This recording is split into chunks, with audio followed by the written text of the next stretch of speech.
बिस्मिल्लाहिर्रहमानिर्रहीम, अस्सलाम वालेकुम। स्टेट क्राफ्ट से मोहम्मद अमीन आपके सामने हूँ। शुक्रिया आप तमाम दोस्तों का कि आपने हमारे चैनल को सब्सक्राइब किया, वीडियोस को लाइक करते हैं। सैफरॉन सिटी के इस वक्त मेन बुलेवर्ड पे मौजूद हूँ। मेरे बिल्कुल उस साइड पे बी ब्लॉक है और इस साइड पे ये पीछे ए ब्लॉक है, जिनकी गलियाँ रेडी हो चुकी हुई हैं। इसके अलावा वो जो हाइटेड वाली लोकेशन है वो भी सेक्टर ए की है।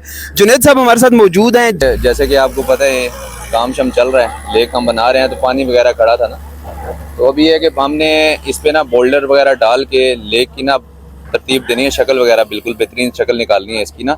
साइडों पे इसकी प्लम वाल्स वगैरह बना के और लैंडस्केपिंग वगैरह करके ना, तो इस वजह से हमने पानी को डाइवर्ट करके रास्ता दिया है ताकि वहाँ पे पानी वगैरह खड़ा ना हो।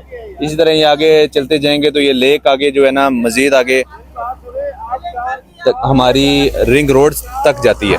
ठीक है सर।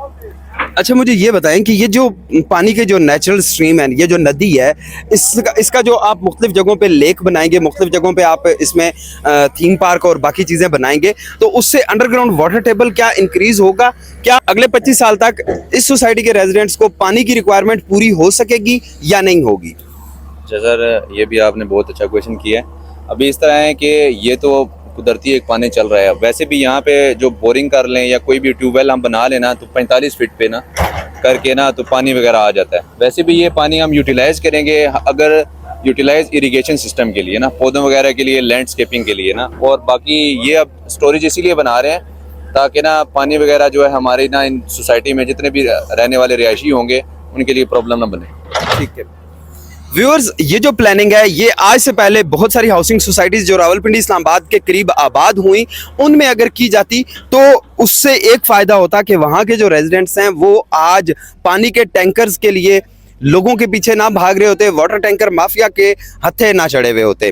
यहाँ पे ना सिर्फ अंडरग्राउंड वाटर टेबल को मेंटेन किया जा रहा है, नेचुरल जो वाटर रिजर्वायर्स हैं उनको मेंटेन किया जा रहा है, और उसके साथ साथ इसके इर्द गिर्द फॉरेस्टिंग की जाएगी। फॉरेस्टिंग करने के बाद यहाँ पे प्रॉपर तरीके से इस एरिया को प्रिजर्व किया जाएगा ताकि लोगों की जो यहाँ पे लिविंग के लिए पानी की बेसिक रिक्वायरमेंट है उसको पूरी की जा सके।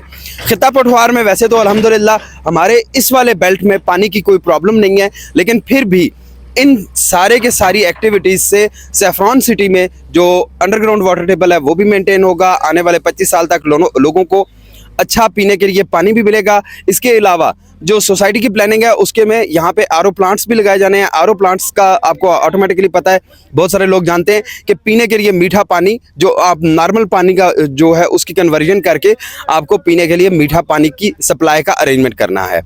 तो इंशाल्लाह उम्मीद की जाती है कि यहाँ पे आपको पीने के लिए या अपने घरेलू ज़रूरियात के लिए वाटर टैंकर्स की ज़रूरत नहीं पड़ेगी। इंशाल्लाह फिर मुलाकात होती है एक अच्छी सी वीडियो में, तब तक के लिए अल्लाह हाफिज़।